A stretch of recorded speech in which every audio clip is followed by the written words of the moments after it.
Hello students, welcome to Honest of English for Lesson. Today's topic indirect speech of interrogative sentence with WH word. তো WH word দিয়ে কোনো বাক্যকে interrogative sentence করতে গেলে তার আগে WH word গুলোর অর্থ জানতে হবে। হ্যাঁ, এবং প্রত্যেকটা WH word এর ব্যবহার জানতে হবে যে কোন WH wordটা কোথায় হবে। তো আমি তোমাদের এর আগের ভিডিওগুলোতে WH word দিয়ে কিভাবে ইন্টারোগেটিভ সেন্টেন্স তৈরি করতে হয় দেখিয়েছিলাম। তো তোমরা এটা দেখার আগে ওটাকে একবার দেখে নিবে, তাহলে ওটা যদি পারো তাহলে এটা অবশ্যই পারবে। তো দেখো এখানে কি বলা হয়েছে, এখানে হোয়াট হোয়াট মানে কি, হ্যাঁ, হাউ মানে কিভাবে, হয় মানে কেন, হোয়েন মানে কখন, হোয়ার মানে কোথায়, হুইচ মানে কোনটি, হুজ মানে কার, হু মানে কে, হোম মানে কাকে, এই সমস্ত ওয়ার্ডগুলো অর্থ জানতে হবে। তো তোমরা এই ওয়ার্ডগুলো খাতায় লিখে নিবা, লিখার পরে মুখস্থ করবা, মুখস্থ করার পরে প্রত্যেকটা ওয়ার্ডের ব্যবহার, কোন ওয়ার্ডটার ব্যবহার কোথায় হবে এটা তোমাদের আমি দেখিয়েছিলাম। যারা দেখেছো তারা অবশ্যই এটা বুঝতে পারবে, আর যারা দেখোনি অবশ্যই এর আগের ভিডিওগুলোতে দেখবে, পেয়ে যাবে। দেখো আজকে আমরা কি শিখবো, interrogative sentences with WH word. হ্যাঁ, তো দেখো some example of interrogative sentences with WH word. এখানে দেখো Tarun said to me when do you walk in the morning. এখানে দেখো রিপোর্টেড স্পিচের যে বাক্যটা আছে ওই বাক্যটা কিন্তু WH ওয়ার্ড দিয়ে আছে। ওকে, তো WH ওয়ার্ড দিয়ে, হ্যাঁ, যদি রিপোর্টেড স্পিচ থাকে তাহলে কখনো চিন্তা করবো না, ঘাবড়াবো না। ওই পার্ট ফোরে interrogative sentence with doing verb, have verb, be verb যেভাবে করেছো WH ওয়ার্ড এই বাক্যটাকে ওইভাবেই করতে হবে। বুঝালো, যেখানে doing verb, have verb, be ভার্বে তোমরা কি লিখেছিলে, ওখানে লিখেছিলে তোমরা ইফ বা ওয়েদার লিখেছিলে। হ্যাঁ, তো ওর জায়গাতে আমাদের কি লিখতে হবে, ওই WH ওয়ার্ডটাই। ডাইরেক্ট স্পিচের রিপোর্টেড স্পিচে যে WH ওয়ার্ডটা থাকবে, ইনডাইরেক্ট স্পিচের, হ্যাঁ, ওই WH ওয়ার্ডটাই বসবে। কোথায় বসবে, যেখানে আমরা লিঙ্কার দ্যাট ইউজ করেছিলাম অ্যাফার্মেটিভ সেন্টেন্সের ক্ষেত্রে, এবং যেখানে আমরা linker interrogative sentence, be verb, have verb, doing verb, হ্যাঁ, ইফ বা ওয়েদার লিখেছিলাম ওই জায়গাতে লিখতে হবে WH ওয়ার্ড। ওকে, তারা বুঝতে পেরেছো। যেমন দেখো Tarun said to me when do you walk in the morning, তাহলে Tarun ask me when I walk in the morning. দেখো এখানে দেখো do you walk in the morning, এখানে হোয়েনটা কিন্তু WH ওয়ার্ড আর ওইটা হচ্ছে লিঙ্কার। দেখো বসেছে মি এর পরে হোয়েন। তো তোমরা doing verb, have verb, be verb কি লিখেছিলে, ওখানেও লিখেছিলে ইফ বা ওয়েদার। তো ইফ বা ওয়েদার জায়গাতে দেখো কি এখানে আছে, হোয়েন আছে। বুঝতে পেরেছো, প্রত্যেকটা WH ওয়ার্ডে এইভাবেই করতে হবে। বুঝা গেল। আর এখানে do you walk in the morning এটা কোন টেন্সে আছে, এটা হচ্ছে তোমার প্রেজেন্ট ইনডিফিনিটে। আর বাক্যটার মানে রূপটা কি আছে, বাক্যটা কোন ধরনের বাক্য, বাক্যটা আছে তোমার ইন্টারোগেটিভে। তাহলে ডাইরেক্ট থেকে ইনডাইরেক্ট করতে গেলে ওই ইন্টারোগেটিভ সেন্টেন্সটার, হ্যাঁ, কি রূপ হয়ে যাবে, কি রূপ হবে, অ্যাফার্মেটিভ, হ্যাঁ বাচক বাক্যে। দেখো হ্যাঁ বাচক হয়েছে, আর এখানে দেখো কমা ইনভার্টেড কোশ্চেন মার্ক সব উঠে গিয়ে কি হয়েছে, ফুল স্টপ হয়ে গেছে। বুঝতে পেরেছো। দুই দেখো I said to her what are you doing, তাহলে আমি তাকে বললাম তুমি কি করছো, তাহলে হোয়াটটা যেখানে ছিল সেখানে বসে গেল আর ইউ ডুইং, এটা হচ্ছে প্রেজেন্ট কন্টিনিউয়াস। তাহলে হার এর সাথে কার লিঙ্ক আছে, ইউ এর লিঙ্ক আছে, তাহলে হারটা একটা মেয়ে, তাহলে সি হয়ে যাবে। তাহলে I ask her what she was doing. বুঝা গেল।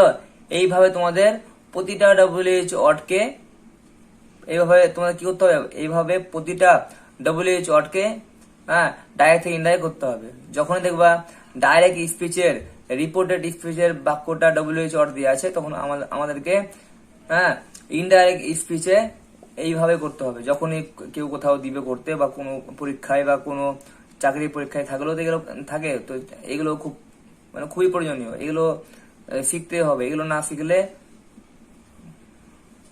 হবে না। বুঝতে পেরেছো, এগুলো খুবই গুরুত্বপূর্ণ। তাহলে দেখো Rita said to Malai why have you done this, হ্যাঁ, তো রীতা আক্স মালাই, হ্যাঁ, হয় হয়। এবার দেখো ইউ এর সাথে কার লিঙ্ক আছে, মালায়ের, তাহলে কি হবে এটা, মানে এটা একটা ছেলে, তাহলে হি হবে। তাহলে রীতা আক্স মালায় হয় হি হ্যাড ডান দ্যাট। দেখো হ্যাভ ইউ ডান দিস, এটা হচ্ছে প্রেজেন্ট ইনডিফিনিট আছে। তো রিপোর্টেড স্পিচের কোনো বাক্য যদি প্রেজেন্ট ইনডিফিনিট থাকে তাহলে ওটাকে পাস্ট পারফেক্ট করতে হবে। সরি হয় হ্যাভ ইউ ডান দিস, এটা হচ্ছে তোমার প্রেজেন্ট পারফেক্ট আছে। রিপোর্টেড স্পিচে যদি কোনো বাক্য প্রেজেন্ট পারফেক্টে থাকে তাহলে ওটাকে পাস্ট পারফেক্ট করতে হবে। হ্যাঁ, তাহলে এটা পাস্ট পারফেক্ট হবে। রীতা আক্স মালায় হয় হি হ্যাড ডান দ্যাট। দেখো দিস থেকে দ্যাট হয়ে গেল। হ্যাঁ, এগুলো পরিবর্তন করতে হবে, বুঝতে পেরেছো? তারপর দেখো Rahul said to his friend which pen do you like most. Rahul asks his friend, হ্যাঁ, হুইচ পেন, দেখো ডাইরেক্ট স্পিচ আছে, তো হুইচ পেনটা ইনডাইরেক্ট অবশ্যই হবে হুইচ পেন। আমাকে শুধু কি করতে হবে, ডু ইউ লাইক মোস্ট, এটার কি করতে হবে, টেন্স রূপ নিয়ে যেতে হবে, ঠিক আছে। আর হিজ ফ্রেন্ড এর সঙ্গে কার লিঙ্ক আছে, ইউ এর, তাহলে হিজ ফ্রেন্ড বন্ধু ছেলে হতে পারে মেয়ে হতে পারে, ঠিক আছে। তাহলে এখানে হিম লিখে দেবো আমি, হ্যাঁ, হার লিখলেও হবে। Rahul asks his friend which pen, হ্যাঁ, he like LIKED like, sorry which pen he had like most, LIKED like most. দেখো ডিড ইউ লাইক মোস্ট, এটা হচ্ছে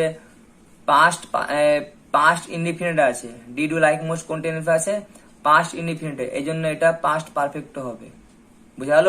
তাহলে উত্তর হবে Rahul asks his friend which pen he had liked most, full stop. তারপরে Ayan said to Anik where you going yesterday, তাহলে Ayan asks Anik where he had been going the previous day, full stop, এইভাবে করতে হবে।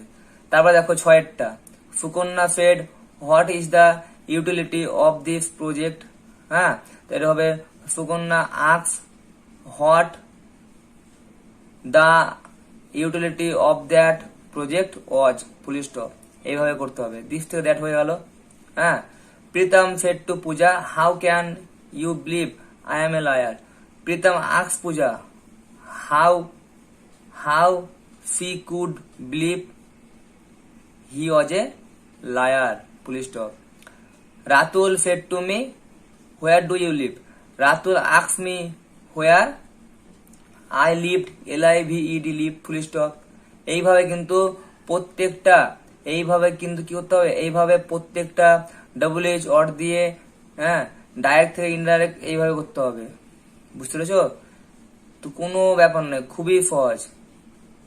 যেমন তোমরা অ্যাফার্মেটিভ সেন্টেন্সে দ্যাট লিখেছিলে, তেমনি এই WH কি হবে, WH অরটাই বসে যাবে, বুঝতে পেরেছো? তারপরের যে বাক্যগুলো আছে এগুলো তোমরা নিজেরাই করবে, এবং নিজেরা করে এই ভিডিওটা দেখার পরে কমেন্টে তোমরাই লিখে দেখাবে যে স্যার দেখেন এটা কেমন হলো, ভুল আছে না ঠিক আছে। হ্যাঁ, তখন আমি তোমাদের কমেন্ট দেখে উত্তরগুলো কার কি কোথাও ভুল হলো আমি ঠিক বলে দেবো, ওকে। যেমন দেখো 20 নম্বরটা, Victor said how are they playing, তাই এর উত্তর কি হবে, Victor ask how they were playing, how they were playing. এখানে দেখো বাক্যটার রূপটা আছে ইন্টারোগেটিভ। আমরা যখন ডাইরেক্ট থেকে ইনডাইরেক্ট করবো তখন বাক্যটার রূপ কি চলে আসবে, অ্যাফার্মেটিভ, হ্যাঁ বাচকের রূপ চলে আসবে, বুঝালো? যেমন Raju said when will you leave, Raju asks, হ্যাঁ, হোয়েন হি উড লিভ, এইভাবে করতে হবে। উইল থাকলে উড হয়ে যাবে, আর উইল বা উড সাবজেক্টের পরে হবে, বুঝতে পেরেছো? Tina said who are you why are you here, তাই না? টিনা বলছে যে তুমি এখানে কেন আছো, তাহলে টিনা আক্স হয়, এবার ইউ তোমাকে বলছে তাহলে আই হবে অথবা হি হবে, তাহলে টিনা আক্স হয় হি ওয়াজ দেয়ার, বা হয় আই ওয়াজ দেয়ার, এইভাবে হবে, বুঝতে পেরেছো? তারপরে চলে এসো, তারপর আমি কিছু বাক্য বললাম না, ডাইরেক্ট থেকে ইনডাইরেক্ট, এগুলো তোমরা করবেন, তোমাদের নিজেদের কাজ, বাড়ির কাজ। বাড়ি থেকে সুন্দর করে চিন্তা ভাবনা করবা, করার পরে কমেন্ট বাটনে লিখে জানাবা। অবশ্যই আমি কিন্তু তোমাদের কমেন্ট বাটন চেক করবো। যারা দেখছো পুরো ভিডিওটাই দেখবে, না দেখলে কিছু বুঝতে পারবে না, বুঝা গেল?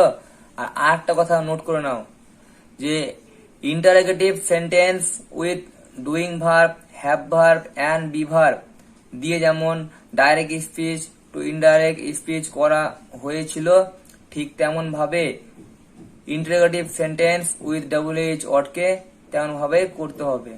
বুঝা গেল? এই কথাটাকে ভালোভাবে মাথায় গেঁথে নিতে হবে, অথবা খাতায় কপি করে নিতে হবে। কপি করে দু একবার পড়লেও হয়ে যাবে। আর WH ওয়ার্ড প্র্যাকটিস করার আগে তোমাদেরকে doing verb, have verb, be verb দিয়ে ইন্টারোগেটিভ সেন্টেন্সের অ্যাক্টিভ ডাইরেক্ট থেকে ইনডাইরেক্ট কিভাবে হয় ওটা আগে জানতে হবে, তারপরে WH ওয়ার্ডে আসতে হবে। কারণ ওটা না জানলে এটা পারবা না। বুঝা গেল? তো আগে ওটা, তারপরে WH ওয়ার্ড। ওকে, আজকে আমি ভিডিওটা এখানে শেষ করলাম। আমি এর পরের ভিডিওতে অর্থাৎ পার্ট 6-এ 6 নম্বর পার্টে আমি ইম্পারেটিভ সেন্টেন্সের কিভাবে ডাইরেক্ট থেকে ইনডাইরেক্ট করতে হয় দেখাবো। তো তোমাদের যদি এই ভিডিওটা ভালো লাগে তাহলে লাইক, শেয়ার এন্ড সাবস্ক্রাইব করতে ভুলবে না।